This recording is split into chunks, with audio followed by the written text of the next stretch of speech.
Welcome back friends, welcome to investor ji. एक बार फिर से आप सबका बहुत बहुत स्वागत है।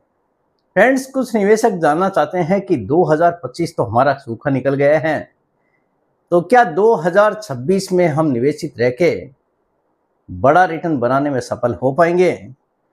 तो आज इसी का एक कंप्लीट सॉल्यूशन मैं आपके साथ में शेयर करूंगा ताकि हर किसी निवेशक को इसका फायदा मिल सके। सबसे पहले मेरा इंट्रोडक्शन। मेरा नाम है रविकांत शर्मा और मैं MP registered mutual fund distributor हूँ। मेरा एमपी रजिस्ट्रेशन नंबर है ARN138523। Employ unique ID number दिया है EUINE234641। तो फ्रेंड्स, आप देख सकते हैं आज का जो मेरा मेन टॉपिक है, क्या आने वाला साल बाजार में होगा कमाल। साल है 2026 का। क्या नए साल में बाजार में होगा कमाल? एक एक चीज आपको बताने वाला हूं मैं। नंबर 1 पॉइंट देखिए, भारतीय शेयर बाजार का रुझान 2026। आउटलुक क्या कहता है कि 2026 में क्या हो सकता है।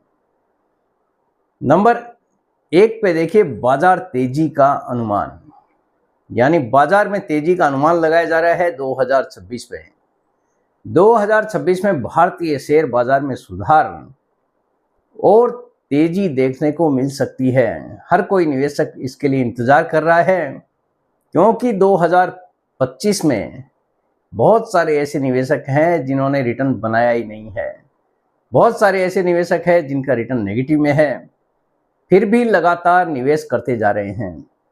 इसीलिए इंतजार है 2026 का कि 2026 क्या पता हमारा नसीब बदल दे। इसीलिए बहुत सारे निवेशक हैं, लगातार निवेश करते जा रहे हैं। अगर घरेलू निवेश मजबूत बना रहा तो आने वाले साल में बड़ी तेजी बन सकती है। 2026 में भारतीय शेयर बाजार में सुधार और तेजी देखने को मिल सकती है अगर घरेलू निवेश मजबूत बना रहे। जिस हिसाब से हमारे देश के निवेशक लगातार बाजार में निवेश करते जा रहे हैं, अगर ऐसी ही मजबूती आने वाले साल में भी बनी रहती है तो भारतीय शेयर बाजार में बड़ी तेजी बन सकती है। निफ्टी को लगभग 28,000 29,000 के आसपास तक पहुंचने का लक्ष्य है।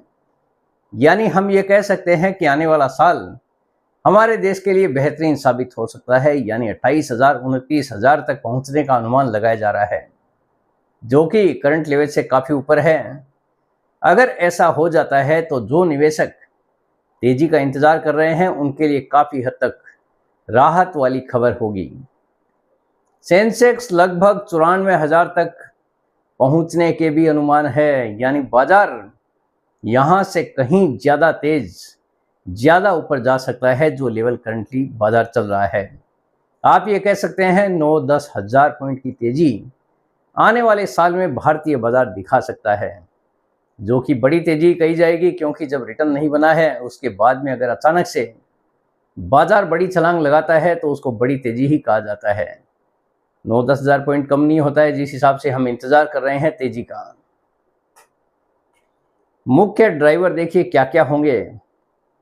कॉर्पोरेट अर्निंग ग्रोथ, भारतीय कंपनियों के जो रिजल्ट्स आ रहे हैं, अगर उनकी अर्निंग्स लगातार बढ़ती जाती है तो ये एक मुख्य ड्राइवर का काम करेगा। अगर लगातार ग्रोथ होगी तो भारतीय बाजार भी आपको ऊंची छलांग लगाता हुआ दिखाई दे सकता है। सरकार की नीतियां भी काफ़ी कारगर सिद्ध हो सकती है, क्योंकि भारत सरकार भी चाहता है कि भारत को आगे बढ़ाया जाए।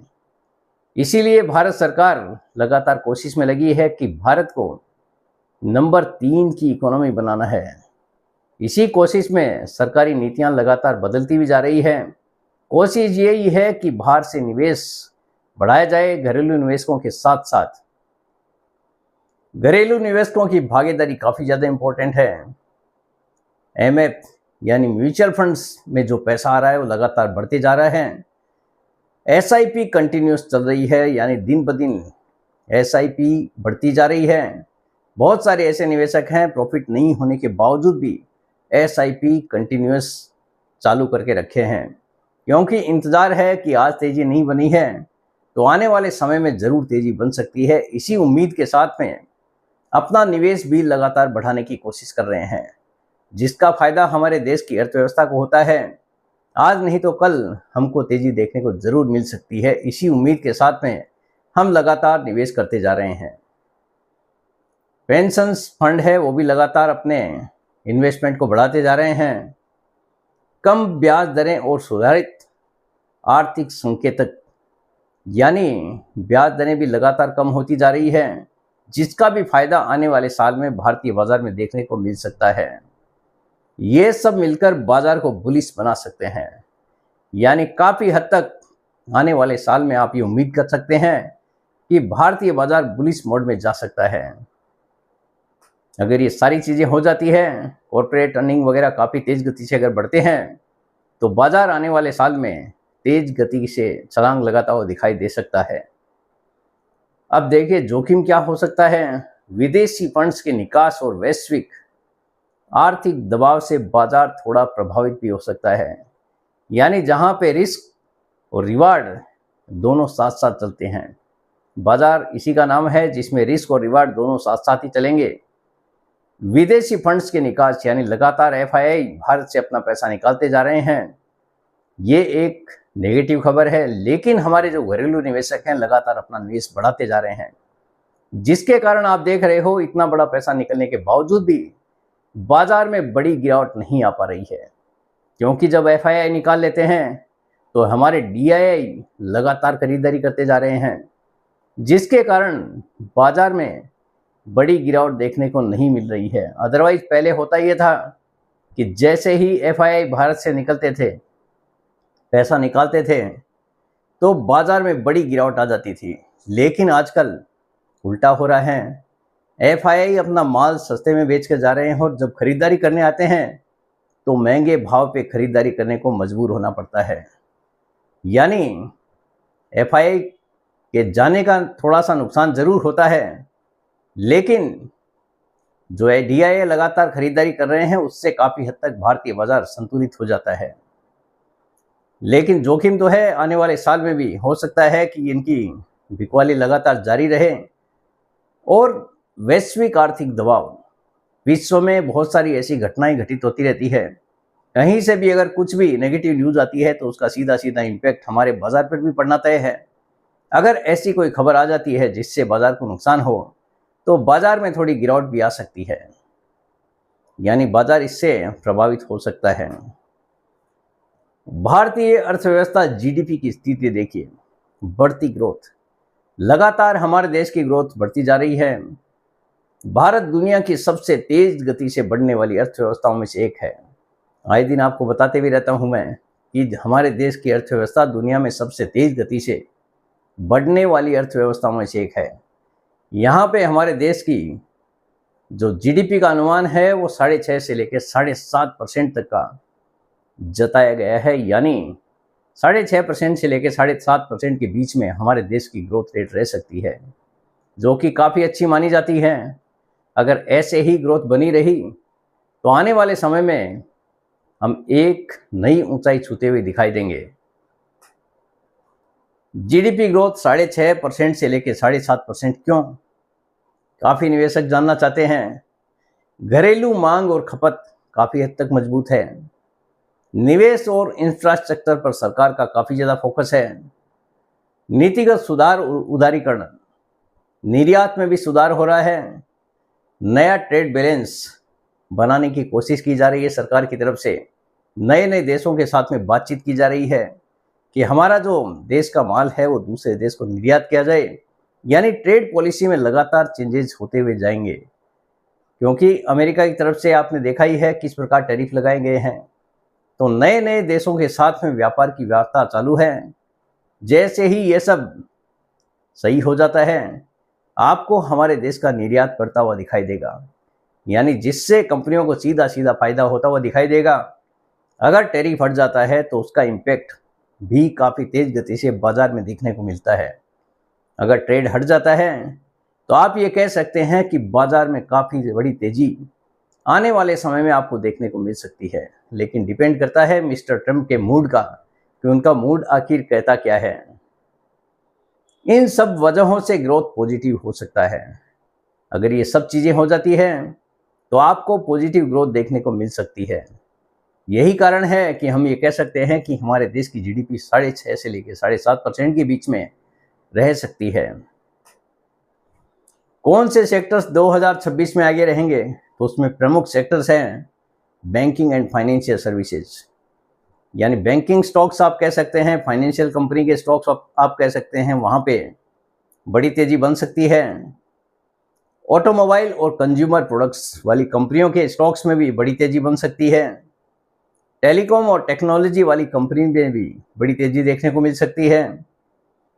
हॉस्पिटैलिटी और पावर सेक्टर में भी तेजी बन सकती है और डिफेंस वाली कंपनीज में भी तेजी बन सकती है। इन सेक्टर्स का 2026 में अच्छा प्रदर्शन होने की संभावना है, ना कि गारंटी है, क्योंकि गारंटी किसी भी प्रकार की बाजार के अंदर होती ही नहीं है। पूरा का पूरा खेल चलता है सेंटीमेंट के ऊपर। अगर सेंटीमेंट नेगेटिव हो जाता है तो कितना भी पॉजिटिव न्यूज़ आ जाए, बाजार को ऊपर जाना मुश्किल हो जाता है। लेकिन अगर सेंटीमेंट चेंज हो जाता है तो काफ़ी हद तक आप तेजी की उम्मीद कर सकते हैं। सोना और सुरक्षित निवेश, जोखिम के समय में निवेशकों की पसंद बना रहता है। आप देख ही रहे हैं, बाजार में भले ही पैसा नहीं बना है, लेकिन गोल्ड ने बड़ा पैसा बना के दिया है, सिल्वर ने बड़ा पैसा बना के दिया है, क्योंकि जोखिम के समय इसको सुरक्षित निवेश के रूप में देखा जाता है। और इसीलिए आप देख भी रहे हैं कि लगातार तेजी यहाँ पे देखने को मिली है। विशेषकर जब बाजार में उतार चढ़ाव ज़्यादा होता है तो गोल्ड और सिल्वर में आपको तेजी देखने को मिलती है। फिलहाल वही हो रहा है। कुल मिलाकर 2026 भारतीय बाजार के लिए सकारात्मक रुझान, बाजार बेहतर रिटर्न दे सकता है, आप ये उम्मीद कर सकते हैं। बढ़ती ग्रोथ, जीडीपी मजबूत रहने की संभावना है। ग्रोथ बढ़ती जा रही है तो जीडीपी के काफ़ी हद तक मजबूत होने की संभावना है। सेक्टोरल अवसर, बैंक, ऑटो, टेलीकॉम, डिफेंस में सेक्टोरल सेक्टर में भी काफ़ी तेजी बन सकती है। यहाँ पे आप ये कह सकते हैं कि यहाँ पे अवसर बन सकता है। जोखिम भी है, ग्लोबल अस्थिरता और विदेशी निवेश उतार, यानी एफआईआई लगातार माल बेच के जा रहे हैं, तो ये एक तरह का जोखिम है। प्लस ग्लोबल अनसर्टेनिटी, अगर वहाँ पे कोई भी उठापटक होती है तो वो भी एक जोखिम है। फिलहाल आप देख ही रहे हैं, रशिया यूक्रेन का वॉर चालू है काफ़ी लंबे समय से, लेकिन अभी ऐसी खबरें आ रही है कि वहाँ पे सब कुछ सेटलमेंट होने की कगार पे है। अगर ऐसा कुछ हो जाता है तो 2026 वास्तव में हमारे देश के लिए काफ़ी बेहतरीन साबित हो सकता है। संक्षेप में, अगर घरेलू निवेश मजबूत रहे और नीतियां सकारात्मक बनी तो 2026 भारतीय बाजार के लिए एक मौका भरा और उन्नतिपूर्ण साल साबित हो सकता है। यानी काफ़ी हद तक आप ये उम्मीद कर सकते हैं कि आने वाले समय में हम बड़ी तेज़ी की ओर बढ़ सकते हैं। अगर सब कुछ सकारात्मकता की ओर चलता रहा, सारी पॉजिटिव न्यूज़ अगर आती रही, तो बाजार में एक बड़ी तेज़ी भी बन सकती है। तो फ्रेंड्स, मेरे हिसाब से हर किसी को क्लियर हो गया होगा कि आखिर 2026 में क्या हो सकता है। उम्मीद करता हूं आपको आज का ये वीडियो पसंद आ गया होगा। वीडियो अगर पसंद आ गया, वीडियो को लाइक करना, शेयर करना बिल्कुल मत भूलिए। बेल आइकन पे जरूर क्लिक करके रखिए, चैनल को जरूर सब्सक्राइब करें। जितने ज़्यादा लोगों के साथ में हो सके शेयर कीजिए, ताकि हर किसी को इसका बेनिफिट मिल सके। Thank you very much friends, thanks for watching this video.